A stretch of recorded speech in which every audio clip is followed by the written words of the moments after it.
Welcome back to NBA Cinema. I want to look at this clip from Gil's Arena where he had an interesting perspective on Michael Jordan and Kobe Bryant fans as it pertains to LeBron James. And I want to interject and give my opinion on certain things that he said. Let's peep. This Lakers squad gets knocked out in the first round after finishing third in the West. 2 years? Like, what's real? Because you know the honeymoon is going to be over very, very soon. We need that 34-9-9. To be honest, and this is what I love about the Kobe fans, the Jordan fans, and usually that's just them two fans that they so focused on LeBron James right now that Luka's not here yet. He's technically not here yet because when they failed last year, it was LeBron's fault. So now, Gil, were you looking at actual fans of basketball or were you looking at the trolls? Because the people who have a respectable basketball opinion, everything was on Luka. Everything was about, look, Nico was right. Look, he out of shape. He's always hurt because he can't get in shape. That was more of the narrative last year for the first time in LeBron's career. So that's my take on that. Let's continue. So Luka just get a pass. If LeBron stays on the team, whatever happens, LeBron's fault. And then once LeBron leaves, then everybody like, okay, woo, let me get it out of my mouth. Hey, this Luka guy, what is he doing? Right? No, yeah, that's the, you know. What they getting out of their mouth? Hold on. The glazer. Once he's gone, then everybody go back to normal. Then they'll look at Luka. So he got at least this year. If LeBron is on the team, he still got this year to try to perform. So Luka really got technically a win-win situation. If they fail, Jordan fan, Kobe fans are going to blame LeBron. He's not in that their side yet. Yeah. As always. If they win, the Kobe fans and the Jordan fans are going to praise Luka because they don't want LeBron to be the center of this. So Luka gets all the credit if they win. So for him,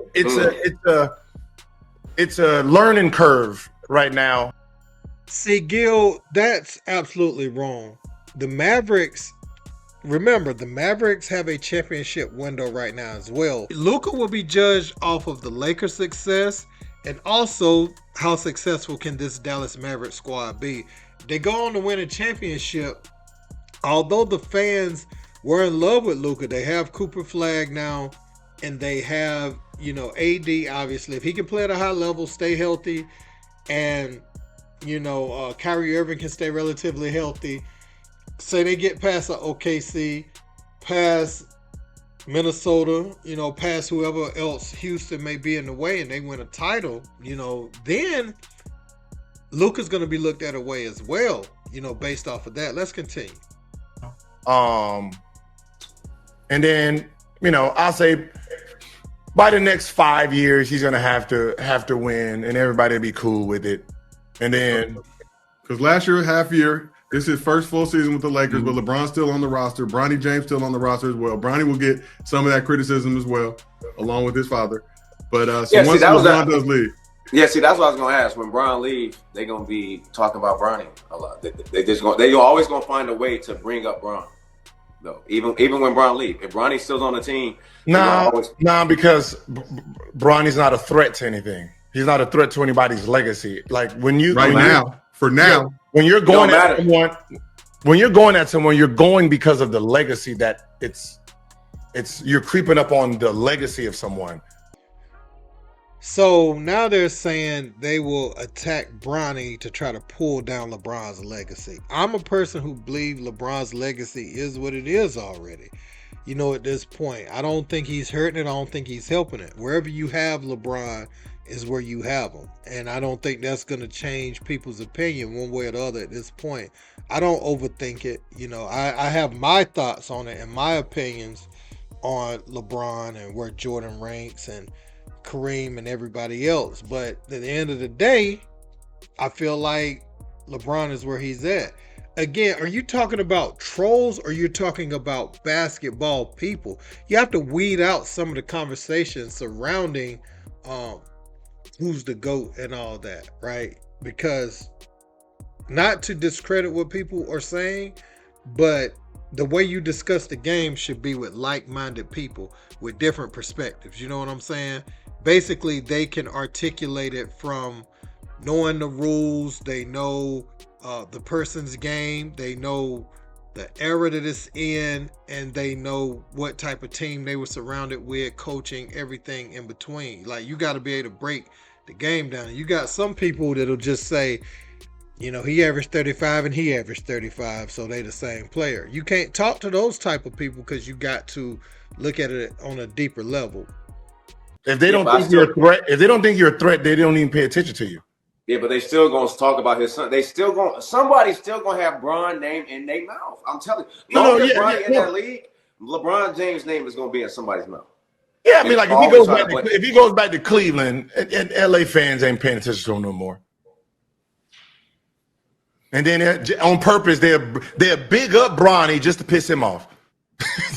If he go, we go. Bronny not staying. We our package deal. Mm-hmm. Wouldn't that work both ways though? If LeBron's name, Jordan's name, and Kobe's name is all in everybody's mouth, wouldn't that be keeping Kobe and Jordan's names in LeBron James fans' mouth too? It's not a thing that works one way. It is all three fan bases, right? You have just straight up wild fanatics, and you have reasonable fans who can talk about the game, you know, in a astute way. And I think that's what Gilbert is missing in all of this. He's painting it as if LeBron is the only one trying to be torn down. The disrespect Jordan gets while people walk around with his shoes on their feet is wild, insane.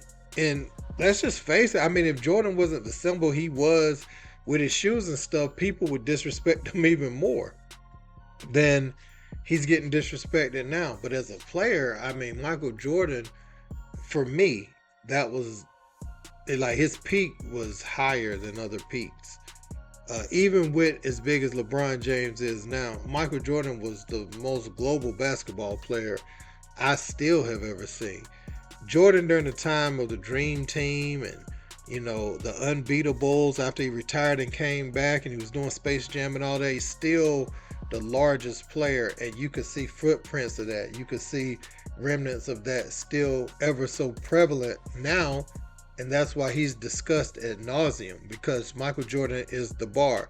Now, people coming out of high school and stuff like that, the next athletic freak, gifted, you know, just out of this world guy, he'll be compared to LeBron James. Michael Jordan is more comparable to more people. You think about him being 6'6", you know, and a flashy shooting guard. I remember when Jordan was coming up through the ranks, a lot of teams played through the big first, no matter how good their wing players and others was, you know, it was a inside out game. That kind of changed with Mike, where the wing player became the guy. You know, he became, you know, the symbol for the NBA.